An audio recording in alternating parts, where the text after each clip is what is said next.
Well, I thought I'd work on this quarter panel a little bit, try to get some of this pulled out and get it as good as I can get it. And just see how it goes, I guess.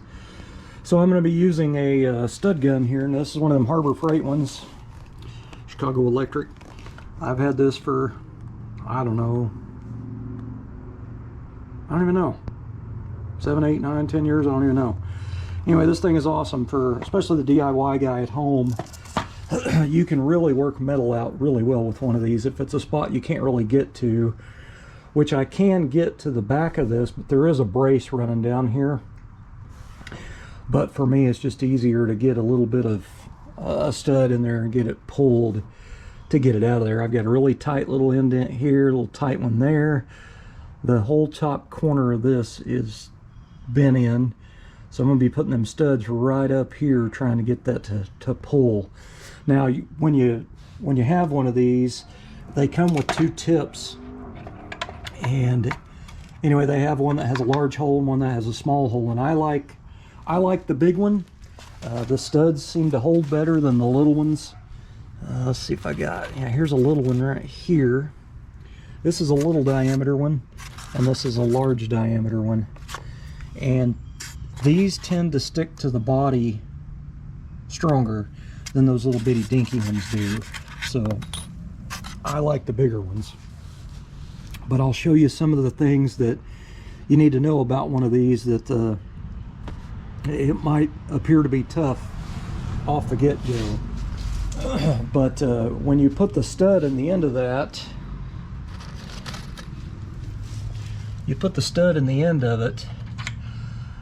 this outer surround right here, that has to touch the body.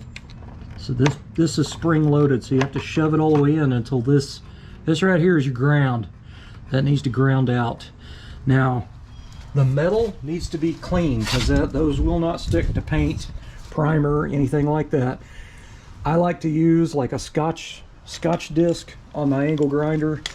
Don't use anything super harsh. But anyway, and then once you clean it, just kind of wipe your hand over it or something, because if any dust is on there, that'll stop it from sticking real well as well. But if you use this long enough, you do have to go around and clean this sometimes with a little piece of Scotch-Brite, the outer edge, because that is your ground, to get it to, don't use sandpaper on it because you'll just sand it away over time. But anyway, these areas here are low areas, so I am going to try to stud gun those portions out, and when I'm happy with it, I'm going to go back in here and zap these holes that somebody's put in here from a slide hammer. So obviously the car's taken a hit like right here, and they've got it decent, but they had a big area full of fillers because it had a giant dent in it. So I went in there and tried to hammer and dolly and work it a little bit. And anyway, I'm going to try to pull some of these little areas first and then go back and work it over.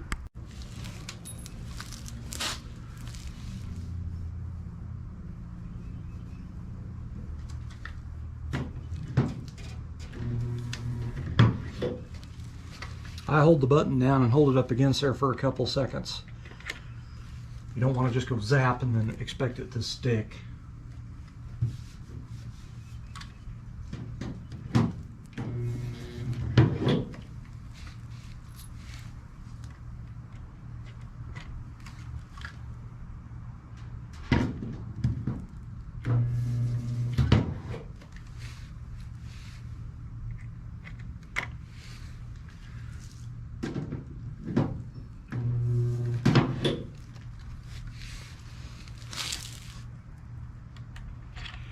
I'll tell you, the biggest problem that I see a lot of guys do is they'll use a stud gun and then they pull it and then they get done and they have to remove the studs. Well, everybody's first idea is to grab that stud and work it back and forth to break it off. All you do is bust a hole in the middle. It's weakening it when you do that. So you put pliers on it from the side, like grab hold of it with pliers and twist it. You can twist it either way. Just twist it and it'll pop right off there and it doesn't harm the metal.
some of those are little creases right here on the wheel well are tight, man. Probably not going to be too fun. So it's probably going to need more, but for now that'll get me going on where I'm headed on trying to get it off. Now the first thing about these Harbor Freight ones is your slide hammer itself. It has a little finger wheel here, and when you buy this, this is very stiff, so it gets stuck. So the best thing to do is put just a little bit of a lubricant in there. You don't want to douse it because you'll get WD-40 or whatever all over your panel you're working on.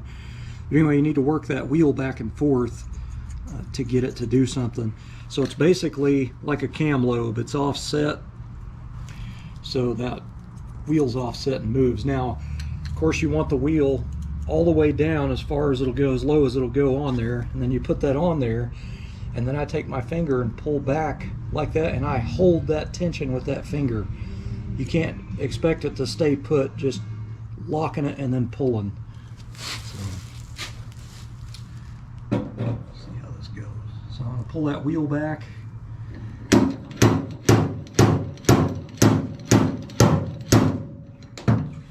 And if it seems to be stuck, just kind of lightly tap it forward and it'll knock it loose off there. So that pulled that pretty nice.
Alright, so to remove these studs, you just basically take a pair of pliers or vice grips, whatever you got, clamp it on there really tight off on the side.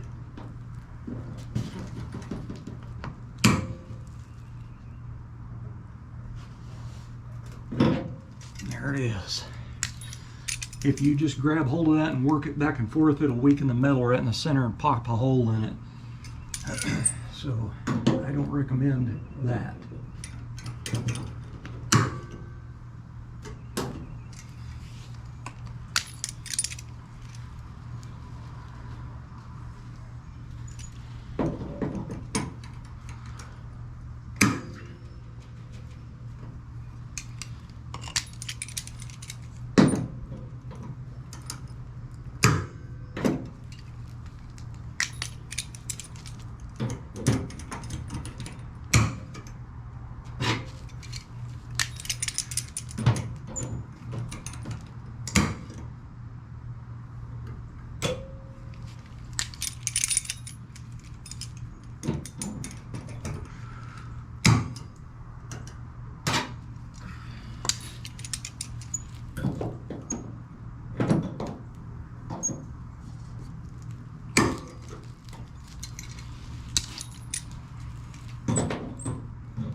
more for sure.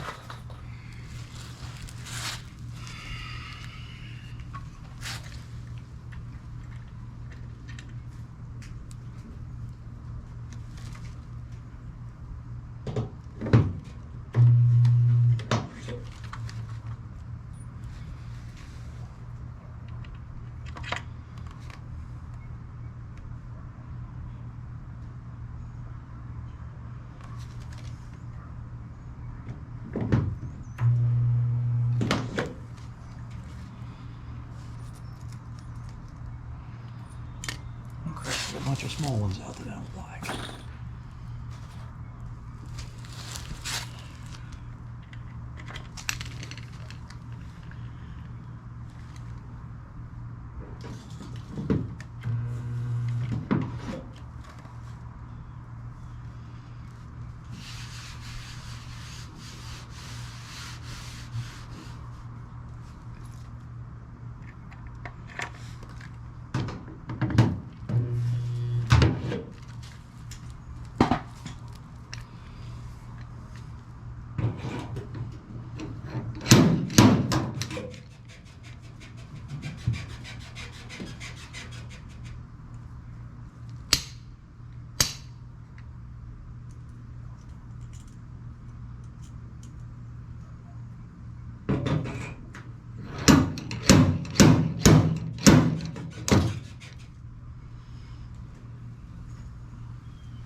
All right, well, that quarter panel is married to the car now.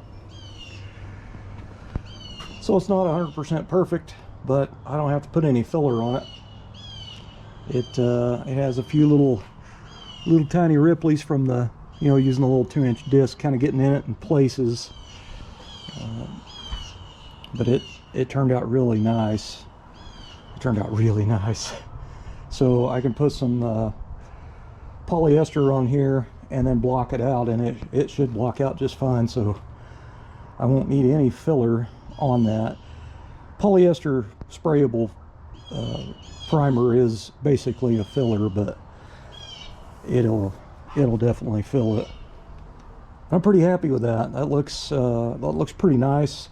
If somebody stripped the car to bare metal down the road, you know, 20, 30, 40 years from now, they might be able to pick it up because there's a few little nick marks in it, but I mean, otherwise it looks really freaking awesome, man. That's a nice job on that, really is. I think the really only bad part I got to was right up in here, where I kind of got a little deep in places, but it'll be fine, man. That'll work. So that part is, I mean, it's pretty much done in a way. So I think I'm just going to spray some of that aerosol etching primer on the bare metal, couple coats of it real good, just to keep it from rusting, because the car's going to get stripped to bare metal at some point down the road, and then all the body work done and, you know, primed and then blocked and painted. Now I still have to sand my plug welds back up in here and along the bottom and up 3/4 in the fender well. I still have to sand all those down, but I'm not going to pull the wheel off and get up in there and start doing all that stuff today. I have to jack it way up to get that bottom of that quarter. But that'll work, man. I mean, it looks pretty good. So after I got done grinding it, mostly ground, say 95% ground, I went back and zapped all the little pinholes, because usually when you stack tacks you end up with little holes everywhere, and I went back and welded those up as well. So, and then ground again. But I couldn't be more happy with that, man. It looks pretty nice. You can almost see the outline of the tack welds. That's just basically the wire is all it is. Works for me. So I still haven't ordered the floor pan for this side yet. I've got to get that ordered, but I'm not sure when I'm going to do that. I may have to wait till next month. I'm just not sure yet. Need to check the finances. All right, guys, it is Monday, so the Monte Carlo is over on that side of the carport. I got to get my day started. But anyway, I wanted to run through kind of an overview of the car, of what got done over the weekend. I've got this quarter panel is fully welded on, and I've got where I seamed the quarter panel, that's all sanded or ground down and sanded, and I just got some, this is aerosol black etching primer, and it's mainly to keep it from rusting, because the car is going to go to bare metal probably, you know, sometime down the road. Before I paint it, it will get stripped to bare metal and start from scratch. But I still need to grind all the plug welds in the wheel well along the bottom and at the back. The driver's side front floor pan, I did not get it finished this weekend. I ran into an issue up there at the top, at the toe board up there where it meets the floor up there. That is pretty jacked up looking right up in there. So I need to lift the car up real high, and I need to climb into there and do some hammer and dolly work on that. So I just kind of gave up on it and went to the quarter panel and tried to at least finish that up. But anyway, I still need to put a floor pan back here, and I haven't even ordered it yet. I need to check my finances. I'm not sure if I got enough to be able to spend on one or not.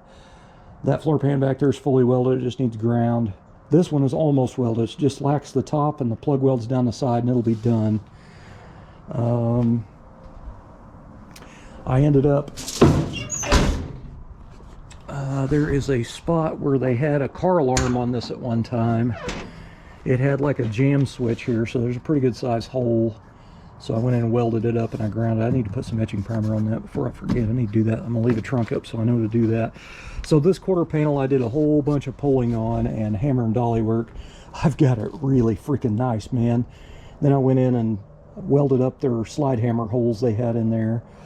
But I've still got, when I was primering it with that aerosol to keep it from rusting, there's still a little low spot right here. So I'm going to get in on the backside and hammer and dolly that out. And other than that, it's really nice. I've got the body line back straight down there. It turned out really freaking awesome. So this I don't think is going to need any filler. I think it just needs some polyester primer shot on it, a couple good coats, and then block it. So I'm pretty happy with that. I still need to finish welding up this seam as well, but I still need to grind all those plug welds. Then I got to seam seal the entire car, but I've got to clean all the old seam sealer out, you know, run a wire wheel in all the seams, and then go back and put some of that etching primer in all those joints. And then after that dries, then go in and seam seal the car. But I'm going to be seam sealing the entire floor, all inside. All of the trunk will get replaced, and all the stuff that's supposed to go back here, I've already picked it out of this back there a long time ago, but I just want to make sure the car has all new seam sealer in it. It's nice and solid and waterproof. I want the car to last, you know what I mean? But other than that, I mean, that's that car's come a long way, man. It's going to be a really nice car.